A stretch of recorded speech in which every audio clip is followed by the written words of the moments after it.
Hello guys, welcome to allrounder siblings. आज हम करेंगे biology ICSE board class 7th, जिसके 3 चैप्टर्स हम ऑलरेडी अपलोड कर चुके हैं, 4th, 5th एंड 6th। आज हम करेंगे इस बुक का लास्ट चैप्टर जिसका नाम है एलर्जी, और इसके स्टार्टिंग के 3 चैप्टर्स अभी रिमेनिंग हैं। 7th चैप्टर कंप्लीट करने के बाद हम फर्स्ट चैप्टर से स्टार्ट करेंगे। सो गाइस, अगर आपको कुछ डाउट होता है या कुछ समझ नहीं आ रहा, I know your exams are near by, so prepare well. If you have any doubt, then comment us and you can ask us. Let's start the chapter. Name is allergy. Allergy normally हम कहते हैं कि इस चीज़ से हमें allergy है ना। तो वो चीज़ें हम इसमें पढ़ेंगे। क्या क्या पढ़ेंगे? कॉन्सेप्ट ऑफ एलर्जी क्या होता है, एलर्जी मीन्स क्या होता है, एलर्जेंस किन्हें कहते हैं, entry routes of allergens, allergens हमारी बॉडी में या किसी भी चीज़ में एंटर कैसे करते हैं, किस तरीके से करते हैं, किस रूट से करते हैं। Symptoms of allergic reaction, allergic reaction के क्या सिम्टम्स होते हैं, एलर्जी के types, precautions and care to be taken by a person who is prone to allergies, वो प्रिकॉशंस, कुछ सावधानियाँ और केयर जो किसी भी पर्सन को लेनी चाहिए जिससे एलर्जी होती है। तो हम ये सभी ऑब्जेक्टिव्स इस चैप्टर के थ्रू स्टडी करेंगे। So let's start the chapter. Many people are allergic to many things around them, बहुत लोग ऐसे होते हैं जिन्हें उनके आसपास जो भी चीज़ें होती हैं उनसे एलर्जी होती है, जैसे वेदर से, मौसम यानी फ्लावर्स से, या किसी भी स्मेल से, या कोई भी एलर्जी का उनका रिएक्शन हो सकता है। दिस हैपन्स बिकॉज, ऐसा क्यों होता है, एलर्जी क्यों होती है? These things are foreign to the body, क्योंकि ये जो चीज़ होती है जिस चीज़ से उन्हें एलर्जी होती है, बॉडी हमारी एक्सेप्ट नहीं कर पाती। ठीक है, तो ये फॉरेन हो जाते हैं बॉडी के लिए, बाहर के तत्व हो जाते हैं, बाहर के सब्सटेंसेस हो जाते हैं। The body develops immune response to these foreign substances, जो हमारी बॉडी होती है इन फॉरेन सब्सटेंसेस के लिए इम्यून रेस्पॉन्स डेवलप कर लेती है। इम्यून रेस्पॉन्स मीन्स एक इम्यूनिटी हमारी प्रिपेयर कर लेती है, that are not typically harmful to the body, जो बॉडी के लिए हार्मफुल नहीं होते हैं। Our body's job is to keep us healthy, हमारी बॉडी का क्या काम है, क्या जॉब है उसकी, कि वो हमें हेल्दी रखे। कैसे हेल्दी रखे? बाय फाइटिंग हार्मफुल सब्सटेंसेस, जो हमारी बॉडी के लिए हार्मफुल सब्सटेंसेस हैं उनसे फाइट करके हमें हेल्दी रखे। इट डज दिस, वो ऐसा कैसे करती है बॉडी? बाय अटैकिंग समथिंग, कुछ ऐसी चीज का अटैक करके, that could put our body at risk. कैसे करती है? जब हमारी बॉडी, कोई भी ऐसी चीज़ का अटैक हो जाता है हमारी बॉडी पर जिससे हमारी बॉडी किसी रिस्क में आ सकती है। देयरफॉर, इसलिए depending upon the allergen, allergen पर डिपेंड करते हुए ये जो सब्सटेंसेस होते हैं जिनसे हमें एलर्जी होती है उन्हें हम एलर्जेंस बोलते हैं। क्या बोलते हैं? एलर्जेंस बोलते हैं। अभी हम पढ़ेंगे। Our body's response could vary, हमारी बॉडी का रेस्पॉन्स अलग अलग हो सकता है क्योंकि सबका बॉडी टाइप अलग अलग होता है, तो किसी भी एलर्जी से रिलेटेड उनका रिस्पॉन्स अलग होता है। जैसे इन्फ्लेमेशन हो सकती है, स्वेलिंग आना यानी स्नीजिंग, छींक आने लगती है। जैसे घर में मसालों में काली मिर्च होती है ना, किसी किसी को एलर्जी होती है, जो काली मिर्च स्मेल करता है वो तो स्नीज करने लगता है। कफिंग हो जाती है, किसी किसी को खांसी हो जाती है बहुत ज़्यादा कुछ चीज़ खाकर या किसी चीज़ से भी। और भी बहुत सारे तरीके होते हैं जो हमारी बॉडी रेस्पॉन्स करती है उसके लिए, एलर्जेंस के लिए। Our body's immune system typically adjust to the environment, हमारी बॉडी का जो इम्यून सिस्टम होता है, जो इम्यूनिटी होती है, वो टिपिकली एडजस्ट करती है एनवायरनमेंट के अकॉर्डिंग। जैसे जैसे हमारा एनवायरनमेंट चेंज होता है या कुछ चेंजेस आते हैं उसके अकॉर्डिंग हमारी बॉडी एडजस्टमेंट करती है। फॉर एग्जाम्पल क्या है? Pollen grain from flowers, flowers में पॉलन ग्रेन्स होते हैं, should be encountered by our body as harmless, हमारी बॉडी के द्वारा वो एनकाउंटर कर दिए जाने चाहिए, बाहर कर दिए जाने चाहिए, क्योंकि वो हार्मलेस होते हैं। However in people with pollen allergies, जबकि जिन लोगों को पॉलन एलर्जीज हो जाती हैं, the immune system perceives it as foreign, जो ह्यूमन, उस पर्सन का जो इम्यून सिस्टम होता है वो उसे कैसे देखता है? परसीव यानी कैसे देखता है? एज फॉरेन यानी कि आउटसाइडर की तरह देखता है। That threatens the body and दस अटैक्स इट, जो बॉडी को धमकी देता है और क्या कर देता है? धमकी से मीन्स उसके ऊपर अटैक कर देता है। These foreign substances are called antigens, ये जो फॉरेन सब्सटेंसेज होते हैं उन्हें हम एंटीजेंस बोलते हैं। The antigens that produce allergic reactions in the bodies, वो एंटीजेंस जो बॉडी में एलर्जिक रिएक्शंस प्रोड्यूस करते हैं, विद हुम दे इंटरैक्ट, जिसके साथ वो इंटरैक्ट करते हैं उन्हें हम एलर्जेंस बोलते हैं। ठीक है, जो फॉरेन सब्सटेंसेज होते हैं उन्हें हम एंटीजेंस बोलते हैं, और वो एंटीजेंस जो एलर्जिक रिएक्शंस प्रोड्यूस करते हैं बॉडीज़ में, ठीक है, उन्हें हम एलर्जेंस बोलते हैं। डिफरेंट एलर्जेंस होते हैं जो हमारी बॉडी में एंटर कर सकते हैं डिफरेंट रूट्स के थ्रू, ठीक है, डिफरेंट रूट्स के थ्रू वो एंटर कर सकते हैं। कौन कौन से रूट्स होते हैं? जैसे माउथ के थ्रू, नोज है, स्किन है, उनके थ्रू। फॉर एग्जाम्पल पॉलेंस जो होते हैं फ्लावर्स में एंटर थ्रू, वो किसके थ्रू एंटर कर सकते हैं? नोज के थ्रू, यानी कि हमारी स्मेल के थ्रू, माउथ के थ्रू, या सनलाइट से स्किन पर अफेक्ट पड़ता है उसका, ठीक है। तो ये सब क्या होते हैं हमारे, तो ये सब कुछ एग्जाम्पल्स हैं जिससे पॉलेंस हमारी बॉडी में एंटर कर सकते हैं। नोज, माउथ या सनलाइट जो है हमारी स्किन को अफेक्ट करती है और पॉलेंस एंटर कर जाते हैं। तो ये सब हमने पढ़ा कि एलर्जी क्या होती है, एलर्जेंस क्या होते हैं, और ये जो एलर्जेंस होते हैं ये किस रूट से एंटर करते हैं हमारी बॉडी में। अब हम पढ़ेंगे टाइप्स ऑफ एलर्जीज। एलर्जीज के टाइप्स क्या क्या होते हैं। Allergens can be of 2 types. Allergens जो होते हैं वो आपके 2 टाइप्स के हो सकते हैं, जैसे food allergens and non food allergens. कौन कौन से? Food allergens and non food allergens. Food allergy क्या होती है? अब सबसे पहले फूड एलर्जी आ रही है ना। Food allergy is an immune response. Food allergy एक इम्यून रिस्पॉन्स होता है दैट अकर्स सून, जो कब होता है? After we eat a certain type of food. Means आपने कुछ ऐसा खा लिया जिससे आपको पहले तो नहीं पता था, लेकिन उसके बाद कुछ दिक्कत आने लग जाती है। कुछ फूड खाने की वजह से बॉडी का कुछ इम्यून रेस्पॉन्स करने लगता है, तो उसे हम फूड एलर्जी बोलते हैं। फूड एलर्जेंस कौन से होते हैं? इसमें किससे हो सकता है फूड एलर्जी? जैसे फूड प्रोडक्ट्स होते हैं, किसी किसी को एग्स या ज़्यादा पके हुए फ्रूट्स खाने से, ओवर राइप लिख रहे हैं ना। डेयरी प्रोडक्ट्स होते हैं, सी फूड होता है, उनसे फूड एलर्जी हो गई है ना। The possible treatment for food allergies has not been found yet. Food allergy के लिए जो भी ट्रीटमेंट होता है उसका कोई ऐसा अभी तक ट्रीटमेंट फाइंड नहीं हो पाया है। It can be avoided by avoiding the causative food allergen. इसे बस आप अवॉइड कर सकते हो। जिससे भी आपको एलर्जी हो रही है, फूड एलर्जी हो रही है, उसे अवॉइड करके, उसे ना खाकर, ठीक है। मान लीजिए आपको एग से क्या हो रही है? फूड एलर्जी हो रही है, तो आप उसे अवॉइड करिए। आप एग मत खाइए, तो आपको एलर्जी नहीं होगी, आपका बॉडी एकदम फिट रहेगी। अब नॉन फूड एलर्जेंस क्या होते हैं? फूड एलर्जेंस तो पढ़ लिए, जिससे हमें फूड से एलर्जी होती है। नॉन फूड एलर्जेंस में आते हैं जो फूड की कैटेगरी में नहीं आते। फूड तो आप समझते ही हैं। तो नॉन फूड एलर्जेंस में आते हैं आपके पॉलन, डस्ट से रिएक्शन हो जाता है किसी को, है ना। और क्या होता है? इंसेक्ट से हो जाता है, इंसेक्ट के बाइट से जो एलर्जी हो जाती है, such as bites of ant and bees. चींटी और मधुमक्खी जो काट लेती है उससे। सर कुछ इंजेक्शंस होते हैं, जैसे पेनिसिलिन का इंजेक्शन आता है, तो ये नॉन फूड एलर्जेंस में आते हैं। ये फूड नहीं है ना, तो नॉन फूड एलर्जेंस बोलते हैं इसलिए। तो एलर्जेंस 2 टाइप्स के हो गए आपके, food allergen, non food allergen. Food allergen से आपको समझ में आ रहा है क्या होता है? जो फूड, एक टाइप का फूड खाने से, एक सर्टेन टाइप का फूड खाने से आपको एलर्जी हो जाती है, आपके इम्यून सिस्टम क्या हो जाता है? रिएक्ट करने लग जाते हैं। जैसे अभी बताए एग्जाम्पल्स, क्या बताए? एग्स है, ओवर राइप फ्रूट्स होते हैं, या किसी किसी को ड्राई फ्रूट से एलर्जी होने लगती है ना। तो किसी भी रूप में वो एलर्जी आपको बॉडी में दिख सकती है। अब आते हैं entry route of allergens. Allergens हमारी बॉडी में एंटर कैसे करते हैं, ठीक है। Allergens can enter the human body through 3 main routes. Allergens human body में 3 रूट्स होते हैं जिसके थ्रू वो एंटर कर सकते हैं, that are mouth, nose and skin. अब माउथ से कैसे करते हैं? Allergens can enter the body by injection through the mouth. Allergens हमारी बॉडी में एंटर कर सकते हैं जब हम माउथ से कुछ इंजेस्ट करते हैं, अंदर लेते हैं।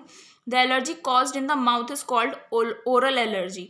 जो एलर्जी हमारे माउथ में होती है उसे हम ओरल एलर्जी बोलते हैं। The main symptoms of oral allergy include itchiness in the mouth. जो मेन सिम्टम्स होते हैं ओरल एलर्जी के, उसके क्या सिम्टम्स होते हैं, आपको उन्हें कैसे पता पड़ता है? माउथ में इचीनेस यानी कि खुजली टाइप होने लगता है। स्क्रैची थ्रॉट में कुछ ना कुछ दिक्कत सी आने लगती है। Swelling in the lips swell up हो जाते हैं, सूजने लगते हैं। माउथ, टंग, थ्रॉट, रैश अराउंड माउथ, है ना। स्वेलिंग कहाँ आ सकती है? आपके लिप्स पे, माउथ पे, टंग पे या थ्रॉट पे, और माउथ के चारों तरफ रैशेज हो सकते हैं, तो आप उसे ओरल एलर्जी बोलते हैं। ये उसके सिम्टम्स हैं जो माउथ में एलर्जेंस एंटर कर जाते हैं माउथ के थ्रू। अब नोज के थ्रू कैसे एंटर करते हैं? The allergens can enter through the nose during breathing. ये एलर्जेंस, जो कुछ एलर्जेंस ऐसे होते हैं जो आपके ब्रीदिंग के दौरान आपके नोज़ के थ्रू एंटर कर जाते हैं आपकी बॉडी में। The allergic reactions caused in the nose, जो एलर्जिक रिएक्शंस आपके नोज़ में होती है उसे हम नेज़ल एलर्जी बोलते हैं। The main allergens include, nasal allergy के लिए कौन से एलर्जेंस आते हैं इसमें? आपके पॉलन ग्रेन्स, डस्ट, धूल मिट्टी, है ना, कैट का सलाइवा हो गया, मोल्ड, एनिमल फर, सिगरेट स्मोक, सिगरेट का जो स्मोक होता है उससे भी एलर्जी हो जाती है। इसके मेन सिम्टम्स क्या होते हैं नेज़ल एलर्जी के? ये तो बहुत कॉमन है, like sneezing, coughing, nose congestion etcetera. Nose congestion में नाक बंद हो जाती है ना, सांस नहीं आता है उसमें, तो उसे हम नोज कंजेशन बोलते हैं। तो ये नोज के थ्रू भी एंटर कर सकता है। नेक्स्ट है स्किन। 3 मेन रूट्स बताए थे जो एलर्जेंस रूट एंटर कर सकते हैं आपकी बॉडी में। माउथ एंड नोज हमने पढ़ लिया। थर्ड वन आता है आपका skin. When allergens come in contact against the skin, जब एलर्जेंस स्किन के अगेंस्ट कॉन्टैक्ट में आते हैं, स्किन के थ्रू एंटर करने की कोशिश करते हैं, तो उसे हम स्किन एलर्जीज बोलते हैं। The allergies caused in the skin, जो स्किन में एलर्जीज होती हैं उन्हें हम स्किन एलर्जीज बोलते हैं। देखिए यहाँ पर दिखा रखा है ना, ब्लिस्टर्स ऑन स्किन, ब्लिस्टर्स बोलते हैं हम, छाले जो होने लग जाते हैं। Some allergens that cause skin allergies, कुछ एलर्जेंस ऐसे होते हैं जो स्किन एलर्जीज करते हैं, जैसे सोप्स, किसी किसी को सोप से, डिटर्जेंट्स होते हैं, कुछ कॉस्मेटिक्स होते हैं, केमिकल्स होते हैं किसी टाइप के। तो ये कुछ ऐसे एलर्जेंस हैं जो स्किन के थ्रू एंटर कर जाते हैं। किसी किसी का स्किन ऐसा होता है कि कॉस्मेटिक्स कुछ टाइप के उसकी बॉडी पर सूट ही नहीं करते हैं। Skin allergies can cause, skin allergy के सिम्टम्स क्या हैं आपको कैसे पता पड़ेगा? बॉडी पर रेडनेस हो जाती है, इचीनेस यानी कि खुजली होने लग जाती है, ब्लिस्टर्स हो जाते हैं स्किन में यानी कि छाले हो जाते हैं स्किन पे, ब्लिस्टर्स यहाँ पर लिख रहा है ना, तो क्या होते हैं? छाले होने लग जाते हैं स्किन पर। तो ये 3 टाइप्स के रूट्स होते हैं जो आपकी बॉडी में जहाँ से एलर्जेंस एंटर कर सकते हैं। माउथ की एंट्री को हम बोलते हैं ओरल एलर्जी, जो नोज से एलर्जिक रिएक्शन होता है नोज में उसे हम नेजल एलर्जी बोलते हैं, और जो स्किन में होते हैं उन्हें हम स्किन एलर्जीज बोलते हैं। अब आता है टाइप्स ऑफ एलर्जीज। एलर्जीज के टाइप क्या होते हैं? अभी तो हमने एलर्जेंस के टाइप पढ़े थे और उसके एंट्री रूट पढ़ा था कि वो बॉडी में कैसे एंटर करते हैं। तो एलर्जीज जो होती हैं वो आपकी सीजनल हो सकती हैं और पेरेनियल हो सकती हैं। सीजनल और पेरेनियल अभी हम पढ़ेंगे। Seasonal allergies that occur in a particular season. Seasonal समझ में आ रहा है कि अब जैसे बोलते हैं ना शादी का सीजन है या किसी भी चीज़ का सीजन आता है, तो विंटर सीजन हो गया, तो ऐसे ही होता है। कुछ एलर्जीज ऐसी होती हैं जो एक पर्टिकुलर सीजन में ही होती हैं, उन्हें हम सीजनल एलर्जीज बोलते हैं। जैसे एग्जांपल होता है पोलन एलर्जी जो होती है occurs mostly during spring season. Spring season में ही होती है बिकॉज उस टाइम पर क्या होता है कि जो फ्लावर्स होते हैं वो झड़ने लग जाते हैं, तो पोलन्स उसके हवा के साथ उड़ने लग जाते हैं और वो एंटर करने लग जाते हैं बॉडी में। पोलन एलर्जी जो हो जाती है उसे हम हे फीवर भी बोलते हैं। ठीक है। Seasonal allergy often occur on onset of different season. Seasonal allergy जो होती है वो आपकी डिफरेंट सीजन्स पर होती है, जब स्टार्ट होता है नया नया season. Summer and spring are 2 seasons in which most people are prone to allergy. Summer और स्प्रिंग 2 सीजन्स ये ऐसे हैं जिसमें ज़्यादातर लोगों को एलर्जी हो जाती है। ड्यूरिंग स्प्रिंग सीजन में क्या होता है? Pollen grains travel in the air. Pollen grains आपके एयर में ट्रैवल करते हैं and affect people sensitive to them. जिन लोगों को पॉलन से एलर्जी होती है, तो स्प्रिंग सीजन में हवा चलेगी तो क्या होगा? पॉलन ग्रेन्स एयर में ट्रैवल करेंगे और उन लोगों के पास तक पहुंच जाते हैं, उन्हें अफेक्ट कर देते हैं, उन्हें प्रॉब्लम्स होने लग जाती हैं, सेंसिटिविटी होने लग जाती है। For example people suffering from cold and asthma. जिन लोगों को कोल्ड और अस्थमा होता है ना, कोल्ड एंड अस्थमा होता है, are more prone to seasonal allergies during spring. तो जिन लोगों को कोल्ड और अस्थमा होता है वो ज़्यादा उन्हें सीजनल एलर्जी हो जाती है स्प्रिंग के दौरान। ड्यूरिंग समर सीजन में क्या होता है? Sunlight is one of the reasons for allergy who are sensitive to it. कुछ लोग ऐसे होते हैं जो ज़्यादा हाई सनलाइट में नहीं रह पाते हैं, तो उस समर सीजन में भी ऐसा हो जाता है। Moulds grow in rainy season. Rainy season पे मोल्ड्स आने लग जाते हैं, जो ग्रीन होते हैं ना, फंगस टाइप, ह्यूमिड प्लेसेस पर आने लग जाते हैं। The spores release by moulds जो है कुछ स्पोर्स रिलीज करते हैं, छोड़ते हैं, उससे सीवियर एलर्जी हो जाती है किसी किसी लोगों को। तो ये सीजनल एलर्जी के टाइप एग्जाम्पल्स हो गए। तो समर और स्प्रिंग सीजन में ज़्यादा होते हैं ये लोग ये। और जो पॉलन से एलर्जी होती है उसे हम बोलते हैं हे फीवर। ये सीजनल एलर्जी होती है जो पर्टिकुलर सीजन में होती है। नेक्स्ट टाइप आता है आपका perennial allergies that may occur any time of the year और remain throughout the year are called perennial allergy. Perennial means होता है आपका एनुअल, साल में एक बार। तो ये एलर्जीज़ वो होती हैं जो ईयर में कभी भी हो सकती हैं या फिर पूरे ईयर रह सकती हैं, उन्हें हम पेरेनियल एलर्जी बोलते हैं। फॉर एग्जांपल डस्ट और फूड एलर्जीज़, डस्ट से या फूड एलर्जीज़ जो होती हैं वो आपकी एनुअल एलर्जी हो गई।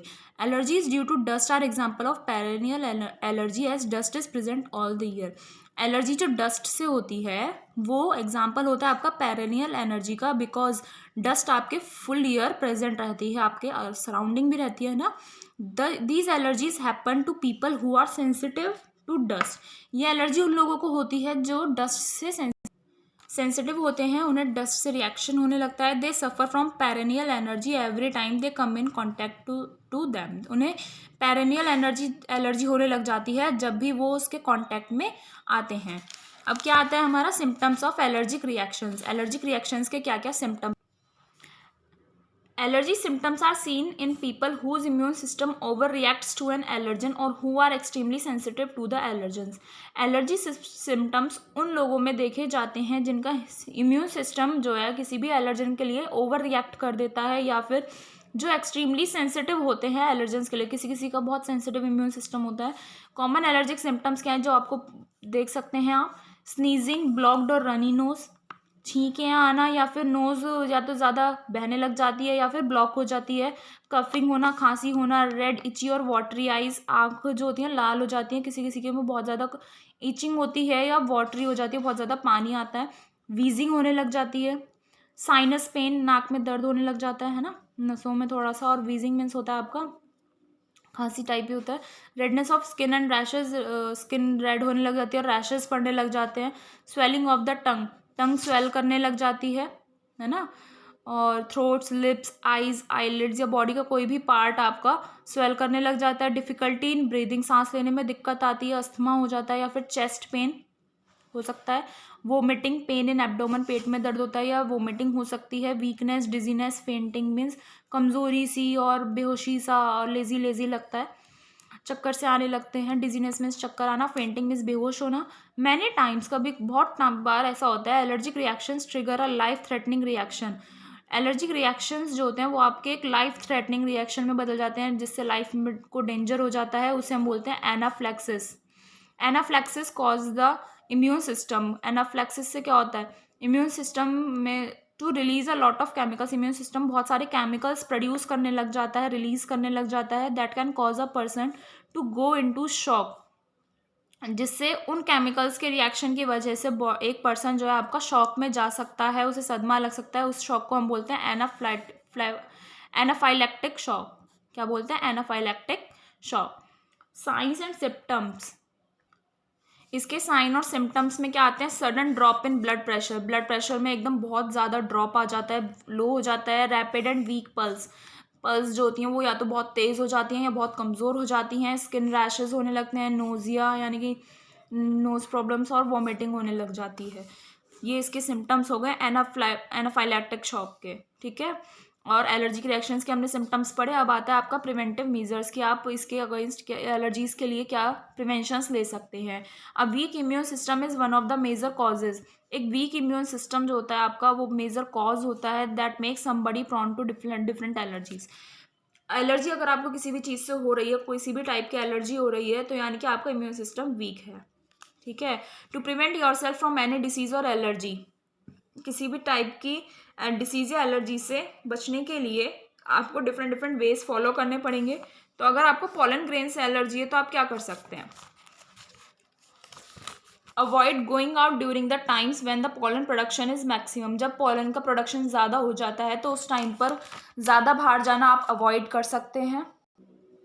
नेक्स्ट क्या है? Wash your clothes and keep your shoes outside to prevent entry of pollens in the house. अपने कपड़े धोइए और वॉश करिए उन्हें, और अपने शूज़ को भी बाहर रखिए घर के, जिससे आपके पॉलन्स जो हैं वो बाहर से एंट्री ना कर पाएँ हाउस में।